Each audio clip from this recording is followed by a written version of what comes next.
ने देखा कि नहीं, मैंने हमारे गांव में भी बैलगाड़ी थी। हम लोग बैलगाड़ियों में लटक लटक के खूब दूर तक जाया करते थे।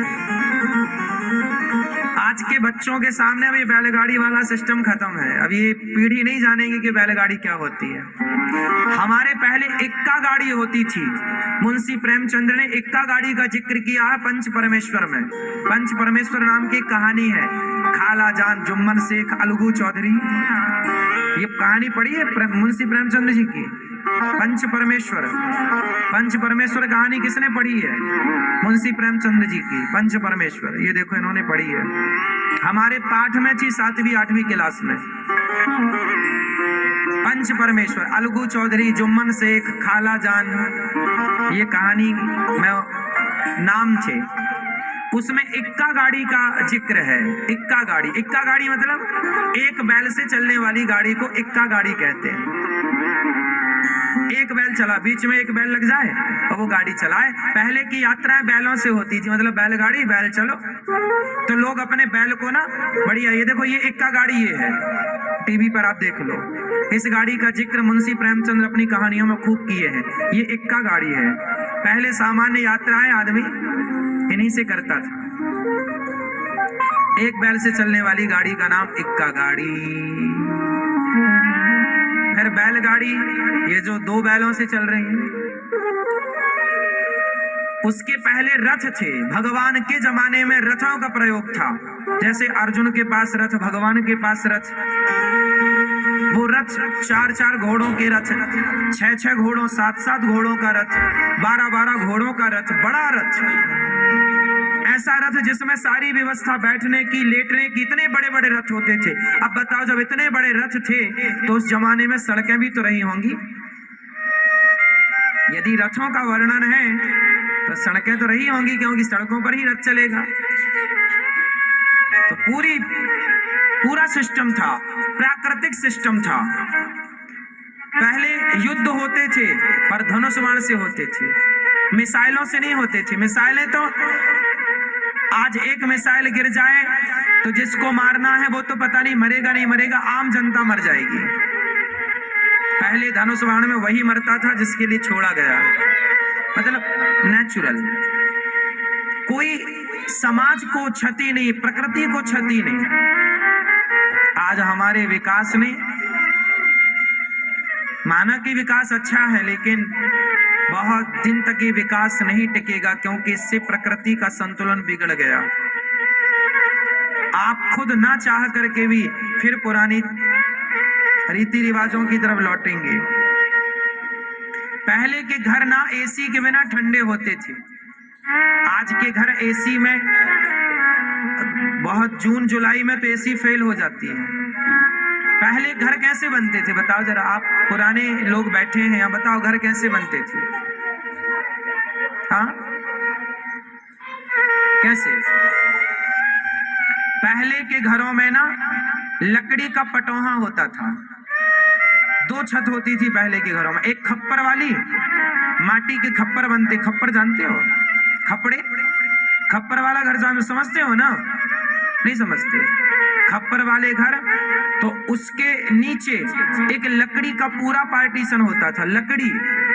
लकड़ी, वो लकड़ी गर्मी को रोकती थी और कमरे को ठंडा रखती थी। दीवारें माटी की होती थी, माटी ठंडी होती है। अच्छा, गर्मियों में वही कमरा गर्मियों में ठंडा हो जाता था और सर्दियों में वही कमरा अपने आप गर्म रहता था। ये स्वभाव है। आपने देखा होगा नदियों का स्वभाव, देखो कभी। अभी आप सवेरे सवेरे जाओ नदियों में या तालाब में, तो सवेरे सवेरे नदियों का पानी गर्म होता है। सर्दियों में ध्यान से देखा, नदियों का पानी सर्दियों में कैसा होता है? गर्म, और गर्मियों में ठंडा। देख लो ना आप, प्रकृति देखो, आपके अनुकूल प्रकृति है। ईश्वर ने जो बनाया आपके अनुकूल बनाया। सर्दियों में नदियों का पानी कैसा रहता है? जोर से, हल्का गुनगुना, भाप निकलती रहती है, आपने देखा होगा नदियों में। गर्म, और सर्दियों में गर्म और गर्मियों में ठंडा। प्रकृति आपके अनुकूल है। प्रकृति को पता है कि आपको कब क्या चाहिए। इसलिए जैसे आज फैमिली डॉक्टर होता है ना, हम तो कहते हैं आप भी फैमिली डॉक्टर यदि आवश्यक है तो फैमिली किसान भी होना चाहिए, जो आपके लिए शुद्ध सब्जियां उगाकर आपको पहुंचाए और आप शुद्ध से शुद्ध सब्जियां खाएं, शुद्ध से शुद्ध अनाज खाएं और स्वस्थ रहें। आज भी बड़े लोग ना, पहले तो गरीब आदमी खप्पड़ वाले घर में रहता था, आजकल तो ये फैशन चल गया, बहुत बड़े आदमी जो होते हैं ना वो अपने लिए एक खप्पड़ वाला घर बनवा लेते हैं, छोटा सा एक कमरा, और उसको बनाते हैं वैसा नेचुरल, उसमें एसी की जरूरत नहीं है, वो अपने आप ठंडा और गर्म होता रहता है, मौसम के अनुकूल चलता है। पहले की व्यवस्थाएं अच्छी थी और प्रकृति से कोई छेड़छाड़ नहीं थी, आनंदमय जीवन। तो आप भी थोड़ा नेचुरल रहा करो, आनंद में रहा करो। चीराणि किं पथि न सन्ति दिशन्ति भिक्षाम् नैवाङ्घ्रिपाः परभ्रतः सरितोऽपि शुष्यन् रुद्धा गुहा किमजितो वतिनोपसन्नान् कस्माद् भजन्ति कवयो धन दुर्मदान्धान्। जब पहनने को रास्ते में फटे चिथड़े मिल जाते हैं तो ज्यादा संग्रह हाय हाय नहीं। सबसे बड़ा धन क्या है आप बताओ भैया, सबसे बड़ा धन क्या है? क्या भैया बताओ, सबसे बड़ा धन? जीवन, स्वस्थ जीवन। सबसे बड़ा धन क्या है? राम नाम। सबसे बड़ा धन नहीं बताओगे? क्यों गुस्सा हो? बताओ भैया, सबसे बड़ा धन क्या है?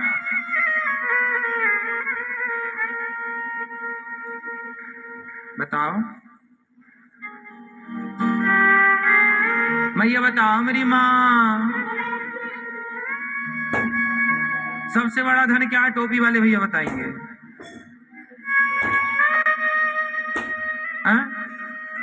भक्ति।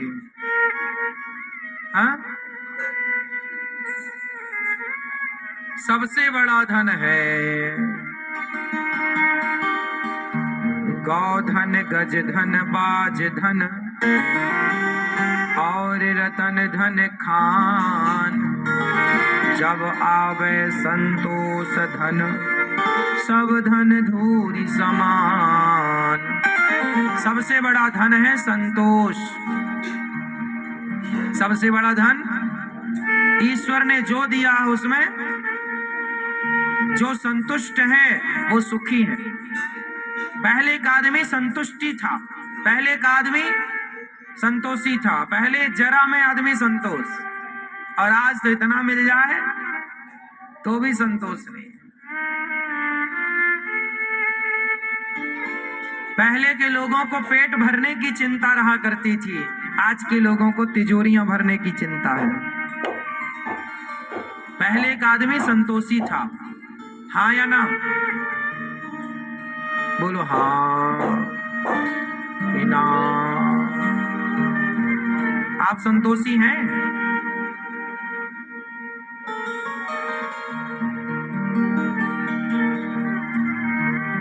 अकामः सर्व कामो वा, जिसे जो चाहिए वो देवी देवताओं की उपासना करे, पर भगवान की कामना, भगवान की इच्छा जिसे है ईश्वर को पाने की, ईश्वर को पाने के बाद फिर कुछ पाना शेष रह नहीं जाता। सुखदेव भगवान ने भगवान की स्तुति की, भगवान नारायण ने ब्रह्मा जी को उत्पन्न किया, चतुश्लोकी भागवत का उपदेश किया कि आपको दुख ना आए, आपको अभिमान ना आए। अहमेवासमेवाग्रे नान्यद् यद् सद् सत्परम् पश्चादहं यदेतच्च यो वशिष्येत सोऽस्म्यहम्। ऋतीर्थं यत् प्रतीयेत न प्रतीयेत चात्मनि तद्विद्यादात्मनो मायां यथा भासो यथा तमः यथा महान्ति भूतानि भूतेषु च वचेष्वनु प्रविष्टान्यप्रविष्टानि तथा तेषु न तेष्वहम् एतावदेव जिज्ञासं तत्त्वजिज्ञासुनात्मनः अन्वयव्यतिरेकाभ्यां यत् स्यात् सर्वत्र सर्वदा। ये 4 श्लोकों की भागवत नारद जी अब भगवान ने ब्रह्मा जी को सुनाई और 10 लक्षणों का वर्णन। अत्र सर्गो विसर्गश्च स्थानं पोषणमूतया मनवंतरेशानुकचा निरोधो मुक्तिराश्रयः। मेरी आपसे विनती है, अयोध्या लौट जाइए।